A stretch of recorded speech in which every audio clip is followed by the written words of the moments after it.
subscribe the channel and press the bell icon for upcoming videos.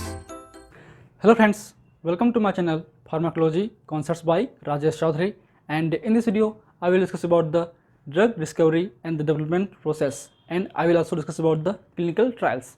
तो आज की video में हम बात करेंगे drug discovery and development process के बारे में, and these are the most interesting topic for the pharmacy student. किसी फार्मेसी स्टूडेंट के लिए ये टॉपिक बहुत ही इंपॉर्टेंट है, बहुत ही यूज़फुल है, क्योंकि आपको इसमें जानने को मिलेगा कि किस तरीके से कोई भी न्यू ड्रग मार्केट पे आते हैं, क्या उनके बेसिक प्रोसेस हैं, क्या उनके बेसिक फेज हैं. So if you want to watch my previous videos regarding the pharmacology, you can check description box below और by using this link. So now let's discuss about the topic. So basic question is the how a drug is discovered. Drug की खोज या drug की discovery किस तरीके से की जाती है. What are the phases, what are the requirement, what are the stages, what are the regulatory bodies which regulate the drug approval और ड्रग डिस्कवरी एंड डेवलपमेंट. तो इन सारे सवालों के जवाब हम आज ढूंढने की कोशिश करेंगे. जब भी हम स्टूडेंट लाइफ में होते हैं, स्टूडेंट्स होते हैं फार्मेसी के, तो हमारे मन में ये सवाल आते हैं कि ये ड्रग किस तरीके से बनता है, किस तरीके से मार्केट में आते हैं. So first we should know about the drug. What is the drug? So what is the drug?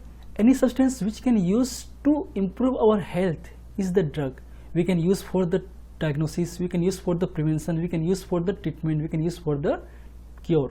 तो किसी भी कंपाउंड्स का, किसी भी केमिकल कंपाउंड सब्सटेंस का, बायोलॉजिकल एक्टिव सब्सटेंस का यूज़ हम हमारे हेल्थ को इम्प्रूव करने के लिए हम इंटेक करते हैं, उनको हम ड्रग बोल सकते हैं. And they alter the physiological state in A disease condition. ये जो ड्रग हैं, ये जो मॉलिक्यूल्स हैं, ये जो बायोलॉजिकल एक्टिव कंपाउंड्स हैं, वो हमारे बॉडी के अंदर में जो भी पैथोफिजियोलॉजिकल स्टेट हैं, जो डिसीज कंडीशन में जो भी फिजियोलॉजी अल्टर्ड हो चुकी हैं, उसको ये करेक्ट करके ठीक करते हैं और हमारे हेल्थ को इम्प्रूव करते हैं. So these are the drug. And now come to the drug discovery stages. With the development of pharmaceutical world towards the end of 19th century, drug discovery become a highly focused and managed process. तो drug discovery का जो process है वो highly focused 19th century के बाद हुआ है. And there are basically 4 major stages, stage 1, 2, 3 and 4. First stage is the drug discovery phase और drug discovery stage, and that requires 2 to 5 years. And second is the pre-clinical development phases that requires 1 to 2 years. Next is the clinical development phases or clinical trial phases that requires 5 to 7 years. And next is the regulatory approval that is required 1 to 2 years. तो basically 4 major stage होते हैं. ठीक है, बहुत सारे projects launch होते हैं. Company जब डिस्कवर करते हैं न्यू ड्रग तो बहुत सारे प्रोजेक्ट्स लॉन्च करती है, बहुत सारे मिलियंस ऑफ डॉलर खर्च होते हैं, बहुत सारे टाइम रिक्वायरमेंट होती है, तब जाके 1 से लेकर 1 to 2 मॉलिक्यूल्स जो है न्यू ड्रग के रूप में मार्केट में आते हैं. तो ये बहुत ही टाइम कंज्यूमिंग, बहुत ही मनी कंज्यूमिंग, बहुत ही मैनेज्ड प्रोसेस है drug discovery. Now let talk about the drug discovery stage 1. To discovery a drug और effective medicine, select a proper target and lead. तो यहाँ पे 2 चीज़ें इंपॉर्टेंट हैं, एक है टारगेट का और एक है आपके लीड का. ठीक है, तो टारगेट मतलब होता है सेलुलर टारगेट्स, कि हमारे सेलुलर्स के जो पैथोफिजियोलॉजिकल स्टेट डिस्टर्ब हुई हैं, तो कौन से पार्ट में हमको एक्ट करना है, कौन से पार्ट में हमको काम करना है, किस सेलुलर प्रोटीन्स पे, टारगेट प्रोटीन्स पे, चाहे वो एंजाइम हो, आयन चैनल्स हो, रिसेप्टर्स हो, उन पे काम करना है. तो उनको हमको सेलेक्ट करना पड़ता है कि हम इस पे काम करना चाहते हैं. सेकंड है target selected the lead. Lead मतलब ये chemical compounds which can effectively target the cellular proteins, जो कि ऐसा लीड हो, ऐसा केमिकल कंपाउंड्स हो जो हमारे टारगेट्स पे फिट बैठे और उस पर आके काम करे और अपना इफेक्ट शो करे. तो 2 चीज़ें बहुत इंपॉर्टेंट हैं, target selection and lead selection. So first is the systemic planning a project to discover a new drug from a unknown और known sources, and these are the other novel drug और me too version of drug. तो एक तरीके से systemic planning होती है drug discovery का, जिसमें हम एक नॉन सोर्स या अननोन सोर्स से कोई भी ड्रग डिस्कवर कर रहे होते हैं. ड्रग या फिर नोवेल हो सकता है, मतलब कम्प्लीटली न्यू हो सकता है, कम्प्लीटली न्यू मॉलिक्यूल हो सकता है, या फिर मी टू वर्जन ड्रग हो सकता है. मीन्स जो भी एक्सिस्टिंग मॉलिक्यूल्स हैं उनके न्यू वर्जन हो सके. फॉर एग्जाम्पल की बात करें पीपीआई की, प्रोटॉन पंप इनहिबिटर, जो कि एंटी अल्सर ड्रग है, एंटी गैस्ट्रिक ड्रग है, आप फ्रिक्वेंटली यूज़ करते हैं. तो बेसिकली इसमें आते हैं ओमेप्राजोल, पेंटाप्राजोल, रेविप्राजोल, इलाप्राजोल. तो जो पुराने कंपाउंड्स हैं, उन पुराने कंपाउंड्स में कुछ कमी होगी, कुछ साइड इफेक्ट्स होंगे, कुछ आपके थेरेपेटिक वैल्यू कम होगी, उसको इन्हेंस करके हम न्यू मॉलिक्यूल लॉन्च करते हैं सेम पेरेंट कंपाउंड्स का. वो है आपका रेप्राजोल या इलाप्राजोल. तो इनमें साइड इफेक्ट्स कम होंगे, थेरेपेटिक वैल्यू अधिक होगी, पोटेंसी इनकी अच्छी होगी. तो पुराने ड्रग से ही हम न्यू ड्रग बनाते हैं उसमें टाइम कंज्यूमिंग कम होता है, इसलिए हम उसको बोलते हैं me too type of drug, me too version of drug. ठीक है, and next is the target selection. We should select a target, select a defined target proteins, either receptors, either enzymes or ion channels। हम किस पे काम करना चाह रहे हैं उसको हम सिलेक्ट करते हैं, हमारे टारगेट प्रोटीन्स को सिलेक्ट करते हैं। सपोज की बात करें, हम एग्जांपल ले रहे हैं, एंटी हाइपरटेंसिव ड्रग हम ढूंढ रहे होते हैं, तो हमारे बहुत सारे पाथवेज हैं जिससे ब्लड प्रेशर इंक्रीज होता है। जैसे कि बात करें हम लोग सिम्पथोमाइमेटिक्स की बात करें, जिसमें आपके जो अल्फा रिसेप्टर्स हैं, बीटा रिसेप्टर्स हैं, इनसे भी बीपी बढ़ सकता है। या फिर बात करें हम लोग RAS system, renin angiotensin system, जिसमें आपके एस इनहिबिटर हैं या एस एंजाइम है, एंजियोटेंसिन कन्वर्टिंग एंजाइम, या फिर जो एंजियोटेंसिन 2 है जो कि AT1 रिसेप्टर पे बाइंड करता है। AT1 मतलब एंजियोटेंसिन 2 टाइप 1 रिसेप्टर्स, जो भी हमारे हाइपरटेंशन को इंक्रीज कर सकता है, ब्लड प्रेशर को इंक्रीज कर सकता है। तो क्या हम इनमें से किस मॉलिक्यूल्स पे, किस टारगेट प्रोटीन्स पे काम कर रहे होते हैं उसको हमको सिलेक्ट करना है। सपोज हमने सेलेक्ट कर लिया AT1 रिसेप्टर्स, जो कि जिसमें आपके ARB ड्रग आते हैं, एंजियोटेंसिन रिसेप्टर ब्लॉकर ड्रग आते हैं, जैसे कि लोसाटन हो गया, ओल्मिसाटन हो गया, तो ये सब ड्रग उस पर काम करते हैं। तो हमको पहले सेलेक्ट करना है कि हम किस टारगेट प्रोटीन्स पे काम कर रहे होते हैं, काम करेंगे, उसको हमको सिलेक्ट करके उसके हिसाब से हमको लीड फाइंड आउट करना है। तो next step is the finding of the lead, selection and the finding of lead compounds other system में सिंथेटिक सोर्सेस और नेचुरल सोर्सेस। तो जो भी लीड है, जो भी एक अपकमिंग ड्रग है, वो कहीं ना कहीं या तो हमको सिंथेटिक से मिलेगा या आपके नेचुरल से मिलेगा। सिंथेटिक मतलब होता है हम उसको लेबोरेटरी में डेवलप करें, सिंथेसाइज करें, या फिर हमको नेचुरली जो प्रोडक्ट हैं, जैसे कि प्लांट प्रोडक्ट हैं, उनसे हम लें, प्लांट से लें, या फिर ह्यूमन बींग से जो भी रिकॉम्बिनेंट टेक्नोलॉजी के थ्रू, रिकॉम्बिनेंट डीएनए टेक्नोलॉजी के थ्रू जो आपके हार्मोन्स हम बुलाते हैं, इंसुलिन हो, आपके थायराइड हार्मोन्स हो, वो सभी हम यूज़ करते हैं। तो या तो सर्स जो ड्रग का सोर्स है वो दो होते हैं, एक नेचुरल एक सिंथेटिक, तो उनसे हम ड्रग ले सकते हैं। ठीक है, and next is the lead optimization. Lead हम सिलेक्ट करने के बाद, लीड फाइंड करने के बाद हमको ये जरूरी है कि लीड की जो ऑप्टिमाइज हो सके, वो लीड प्रॉपर उस टारगेट प्रोटीन पे बाइंड कर सके और अपना इफेक्ट दे सके। ठीक है, तो optimize the lead activity on the selected target proteins, selectivity, metabolic stability and potency. जाहिर सी बात है, जितनी ज़्यादा सिलेक्टिविटी होगी उस टारगेट प्रोटीन्स के लिए, उस लीड का उतना ही बेहतर तरीके से होगा। क्योंकि हम बात करें ड्रग की, तो ड्रग के बहुत सारे बायोलॉजिकल इफेक्ट होते हैं। ड्रग हमारे कुछ टारगेट प्रोटीन्स से बाइंड होते हैं और अपना जो बायोलॉजिकल रिस्पॉन्स है वो शो करते हैं। सपोज हम एंटी हाइपरटेंसिव ड्रग यूज़ कर रहे हैं, तो हमारा मेन मोटो है, हमारा मेन गोल है कि हमारा जो ब्लड प्रेशर है वो कम हो सके। उसके अलावा जितने भी उसके बायोलॉजिकल एक्टिविटी है वो एक तरह के साइड इफेक्ट्स होंगे जो कि कम से कम होना चाहिए। तो अगर कोई भी मॉलिक्यूल्स हम डिस्कवर कर रहे होते हैं, तो वो मॉलिक्यूल्स अगर उस प्रॉपर लीड पे, उस प्रॉपर टारगेट प्रोटीन्स पे जाके ही बाइंड करेगा, बाकी जगह बाइंड नहीं करेगा, तो उसके साइड इफेक्ट्स भी कम होंगे। तो उस तरीके से हम जो QSR है या SAR है, स्ट्रक्चरल एक्टिविटी रिलेशनशिप, उसके थ्रू हम उस लीड पे, उस केमिकल कंपाउंड्स पे कुछ मॉडिफाई करते हैं, कुछ फंक्शनल ग्रुप को अटैच करते हैं, कुछ को निकालते हैं, उसको फिर हम ऑप्टिमाइज करके एक प्रॉपर लीड बनाते हैं ताकि उसकी सिलेक्टिविटी, पोटेंसी और मेटाबॉलिक एक्सेसिबिलिटी हो सके। सपोज कोई ऐसा ड्रग बना दिया जिसकी मेटाबॉलिज्म बहुत ही फास्ट हो, तो वो इनएक्टिव हो सकता है, काम का नहीं है, इसलिए उसकी मेटाबॉलिक स्टेबिलिटी भी ठीक ठाक होना चाहिए। And now come to the next phase is the drug discovery stage 2. There is a pre-clinical studies, means before the clinical studies. Clinical मतलब डायरेक्टली होता है ह्यूमन बींग से। ह्यूमन बींग में टेस्ट करने से पहले जो भी हम स्टडीज करते हैं उसको हम बोलते हैं प्री क्लिनिकल स्टडीज, जो कि हम टेस्टिंग करते हैं एनिमल सब्जेक्ट पे या इन विट्रो। तो एनिमल्स को हम बोलते हैं एक्सपेरिमेंटल एनिमल्स, जिसमें हम काम कर रहे होते हैं।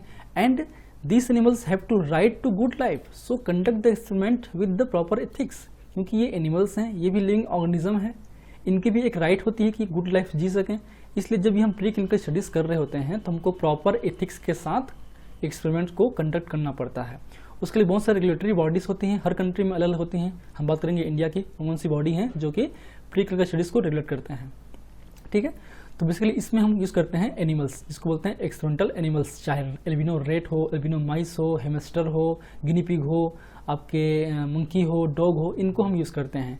So first is the pharmacological testing, means we can check the therapeutic acute side effects of the selected leads for the safety pharmacology.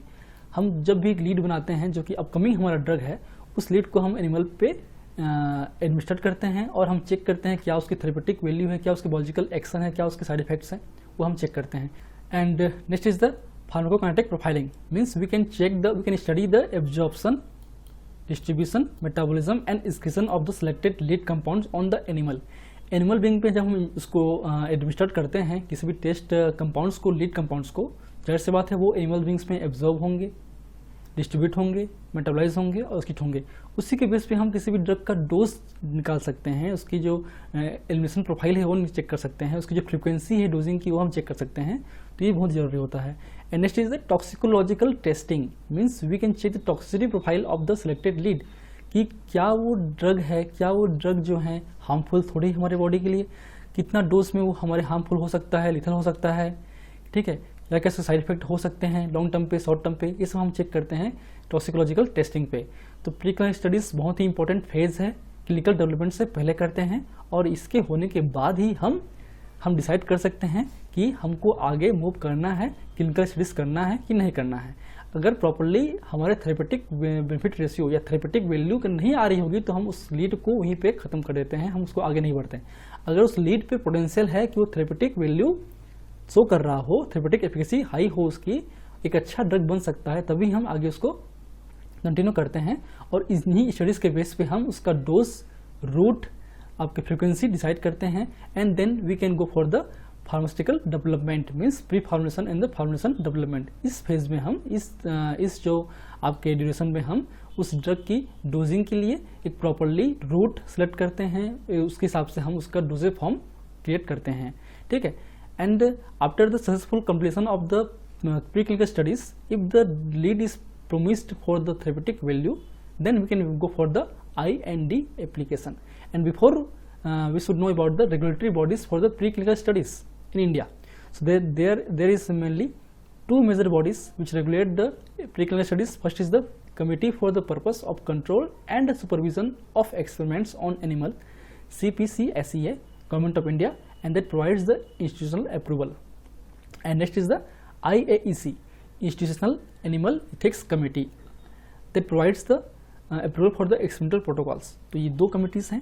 जो पहली कमेटी है वो किसी भी रिसर्च लेबोरेटरी हो या इंस्टीट्यूट हो या कॉलेज हो जहाँ पे एक्सपेरिमेंट्स होते हैं एनिमल्स पे, उनको ये अप्रूव देता है, उनको एक गाइडलाइंस प्रोवाइड करता है कि एनिमल्स को किस कंडीशंस में आपको रखनी है, कैसे मेंटेन करना है, किस तरीके से उनके लिए गुड लाइफ हो सके, ये सब चेक करता है आपका CPCSEA। फिर नेक्स्ट है आपका IAC एक कमेटी होती है किसी भी इंस्टीट्यूशनल बॉडीज़ की। जो कमेटी मेंबर आपको डिसाइड करते हैं कि जो भी एक्सपेरिमेंटल प्रोटोकॉल्स डिसाइड हुए हैं उस ड्रग के लिए, उस मॉलिक्यूल्स के लिए, वो प्रोटोकॉल्स जो हैं बेहतर हैं या नहीं हैं, क्या उनमें मॉडिफाई करने की ज़रूरत है। तो बेसिकली ये जो चीज़ें हैं RRR कॉन्सेप्ट पे काम करते हैं, means replacement, reduction and refinement. तो अगर किसी प्रोटोकॉल जो है एनिमल टेस्टिंग है वो किसी और चीज़ों पे हो सकती है, एनिमल्स के अलावा अगर हम उसको इन विट्रो के थ्रू या इन सिलिको के थ्रू हम चेक कर सकते हैं तो हमको एनिमल कम से कम यूज़ करना है, नहीं करना है। तो हम ढूंढते हैं पहले alternate models, alternate methods for this testing, ठीक है। अगर पॉसिबिलिटी है तो हम उसको रिप्लेस कर देते हैं किसी और मॉडल से, या फिर हम लोग हायर एनिमल को ना लेकर स्मॉल एनिमल्स जो हैं आपके एक्सपेरिमेंटल रेट्स हैं या एनिमल माइस हैं या गिनी पिग हैं, उनमें हम यूज़ करते हैं। फिर आपका रिडक्शन, अगर पॉसिबल नहीं है कि हम एनिमल यूज़ करना पड़ेगा तब हम क्वांटिटी देखते हैं कि कितना क्वांटिटी पे हम काम कर सकते हैं, एनिमल पे काम कर सकते हैं 10, 12, 15, 20, 6, 7। तो हमको ये ज़रूरी है कि जितना रिक्वायरमेंट है उतना ही लें, कम से कम लें। 5 to 6 एनिमल काफ़ी होते हैं एक नॉर्मल PG या इन्फॉर्म के लेवल के लिए काम करना, तो इतना ही हम लेते हैं, यूज़ करते हैं, ठीक है। ये आपका रिडक्शन। नेक्स्ट है आपका रिफाइनमेंट। अगर आपके प्रोटोकॉल में कुछ कमी हो, प्रोटोकॉल में आपका कुछ प्रॉब्लम हो जिससे आपको जो आपके एनिमल बींग्स हैं उनको हार्मफुल हो सकता है, उनको पेन हो सकता है, तो वो उसको हम अवॉइड करते हैं। सपोज एग्जाम्पल की बात करें, हमको प्रीक्लिनिकल स्टडीज़ में जब चेक करते हैं तो हमको उसमें डिसीज़ इंड्यूस करना पड़ता है। डिसीज़ जैसे कि बात करें, हम एंटी हाइपरटेंसिव ड्रग हम टेस्ट कर रहे होते हैं, तो हम जाहिर सी बात है उस एनिमल पे पहले हाइपरटेंशन होना चाहिए। हाइपरटेंशन होने के बाद ही हम उन ड्रग को टेस्ट कर सकते हैं। तो हाइपरटेंशन इंड्यूस करने के बहुत सारे मॉडल्स हैं, मेथड्स हैं। तो उनमें से एक है आपका सर्जिकल मेथड्स, जिसको बोलते हैं 2 किडनी 1 क्लिप, जिसमें हम सर्जरी के थ्रू आपके एक किडनी को जो आर्टरीज पेन है उसको क्लिप कर देते हैं, ठीक है। तो उसमें पेनफुल होगा। एक नॉर्मल मेथड होते हैं जिसमें हम कोई ड्रग दे के हम इंड्यूस करा सकते हैं हाइपरटेंशन को। तो बेहतर ये है कि हम ऐसे मॉडल सिलेक्ट करें जिसमें कम से कम पेन हो आपके उस एनिमल्स को। तो ये बेसिक कॉन्सेप्ट है आपके रेगुलेटरी बॉडीज़ का काम है। And now come to the IND application. मतलब जो प्री क्लिनिकल स्टडीज में रिजल्ट्स आएंगे, डाटा आएंगे, अगर वो प्रोमिसिंग रिजल्ट हुए, थेरेपेटिक वैल्यू उसमें हुई, तब हम उसको IND फाइल मतलब investigational new drug application file करते हैं FDA को। Means promising leads need to the IND application and filling the application of investigational new drug to the Food and Drug Administration FDA to conduct the clinical testing on human beings।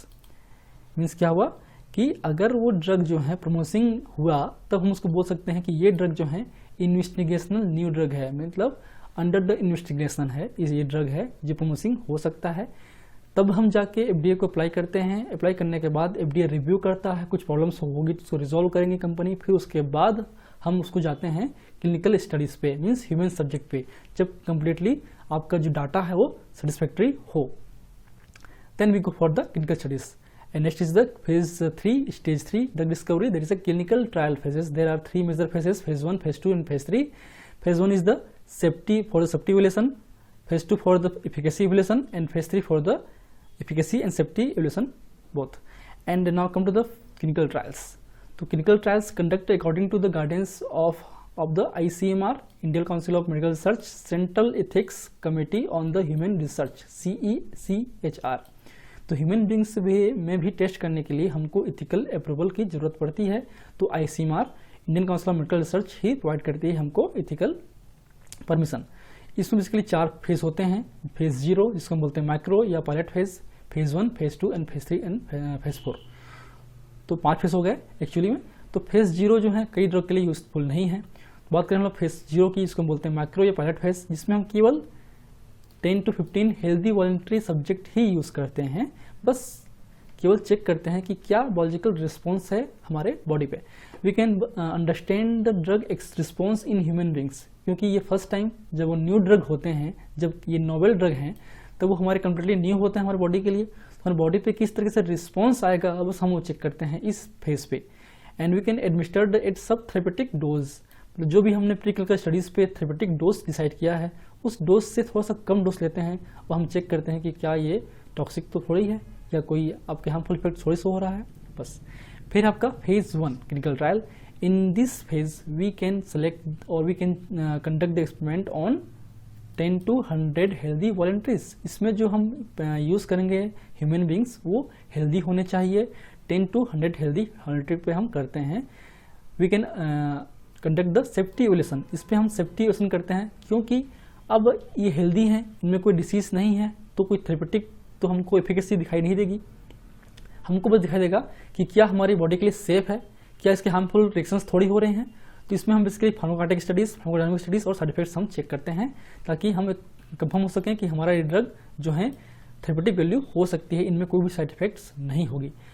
लेकिन केवल anti cancer drug की research में हम इस phase में भी healthy नहीं patient use करते हैं, क्योंकि एंटी कैंसर ड्रग बहुत ही साइटोटॉक्सिक ड्रग होते हैं, बहुत ही हार्मफुल ड्रग होते हैं, हमारे नॉर्मल सेल्स को भी डिस्ट्रॉय कर सकते हैं। इसलिए इसमें जो है एंटी कैंसर की रिसर्च में हम जो है फेज 1 में भी हेल्दी पेशेंट नहीं लेते, हम उनमें लेते हैं पेशेंट लेते हैं जो भी डिसीज पेशेंट मतलब कैंसर पेशेंट लेते हैं। ठीक है, आते हैं फिर फेज 2 पे, जिसमें 100 से 300 पेशेंट हम यूज़ करते हैं। मीन्स इसमें हम जो है पेशेंट यूज़ करते हैं, ना कि हेल्दी करते हैं। ठीक है, तो इनमें basically we can check the efficacy evaluation, क्योंकि अब इनको कोई डिसीज़ है, हम ड्रग देंगे तो क्या उस डिसीज़ को ठीक करने की इनमें एबिलिटी है, जो we can check the efficacy.